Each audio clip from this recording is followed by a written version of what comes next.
It was a Wednesday. Late spring. Alex Ramirez rolled out of bed, groggy from too little sleep, and trudged into his small apartment kitchen. The hum of the fridge, the glow of his coffee maker, it was all so routine. The kind of day that blends into all the others. He checked the weather on his phone. It loaded slowly, spinning wheel, no data. Strange, he thought. His Wi-Fi was fine last night. He tapped into his mobile network instead. Still nothing. Shrugging it off, he turned on the TV. Static. Even the local news channel showed only the emergency test bar, no audio. Across town, Alex's office was already half full. Co-workers were muttering about GPS glitches. Some couldn't unlock their electric cars.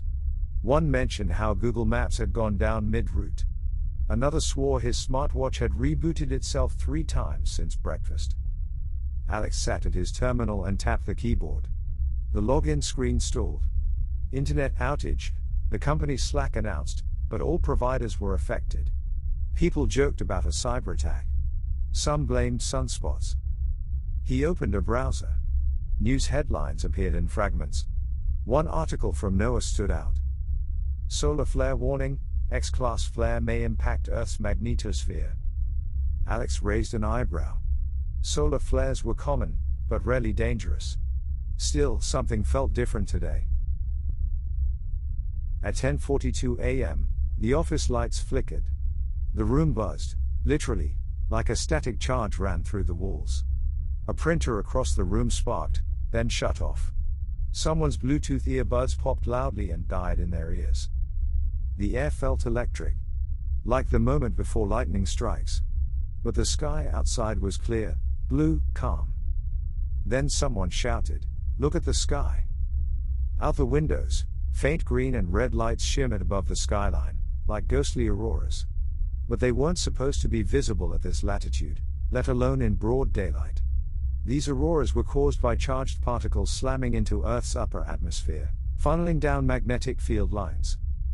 Alex had read about it once. It meant Earth's magnetic shield was being overwhelmed. He checked his phone again. No service. Only a faint hissing sound came through the speaker, radio static. Local FM stations were gone. Even AM was silent. And then, without warning, a blinding flash. The flash was silent.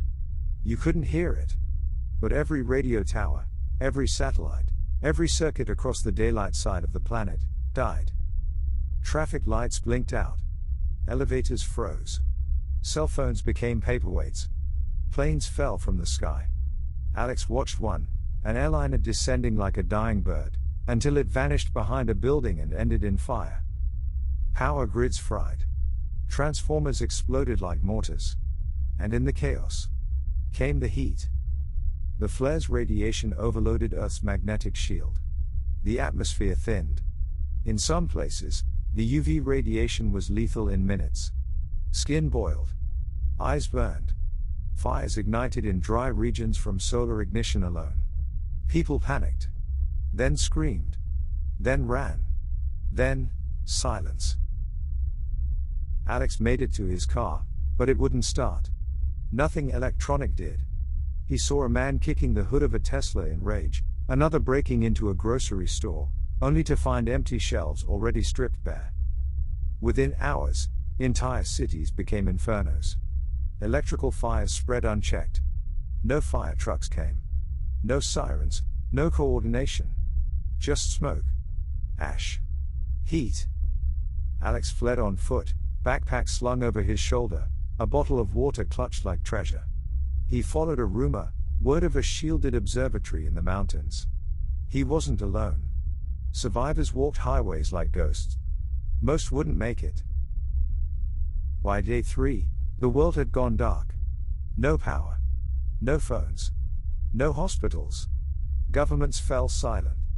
Radiation poisoning spread silently through areas that had taken the brunt of the flare. Satellite debris rained from the sky like fiery meteors. Planes, those few still in air, had long since gone silent. They never landed. Humanity fractured. No one knew what to do. Panic gave way to violence. Cities became war zones, desperate people fighting over canned food and clean water. The dead piled high. The survivors scattered. Alex traveled for 5 days. He avoided roads. He drank from muddy creeks. He saw the sun burn red through a smoke-choked sky. He saw entire suburbs turn to skeletons of ash. And he kept walking. One night, in the ruins of a rest stop, he found a child. 8 years old. Alone. Clutching a teddy bear that had melted on one side. Alex took her hand. Said nothing. They walked together after that.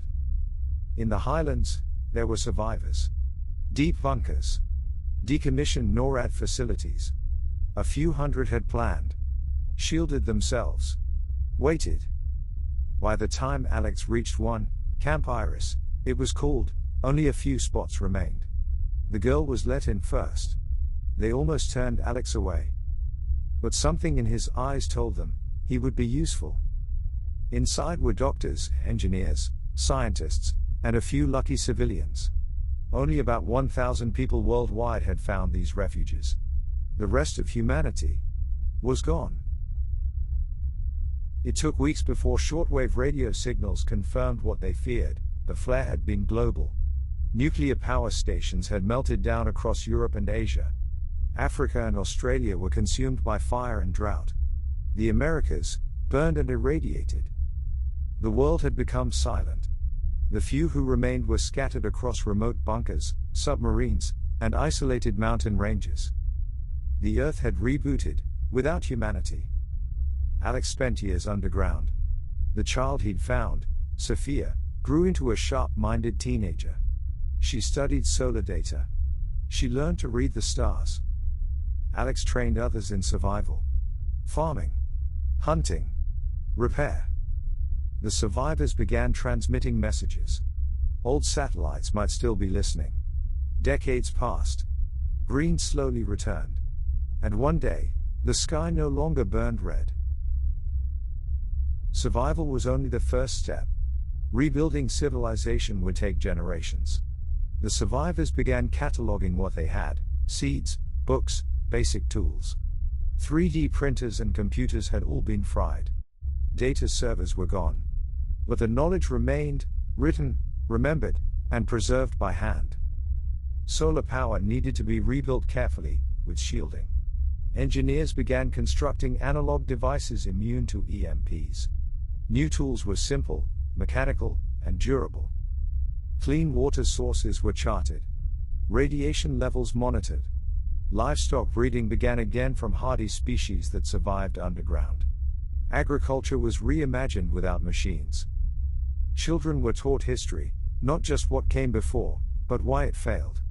They learned how to build radio from scrap, how to grow food from ash, how to survive the next flare. Eventually, small communities began to trade. A new calendar was started. They called it Year Zero. The road back would be long. But it had begun. Humanity would not make the same mistakes. They would rise, this time, slowly. And wisely.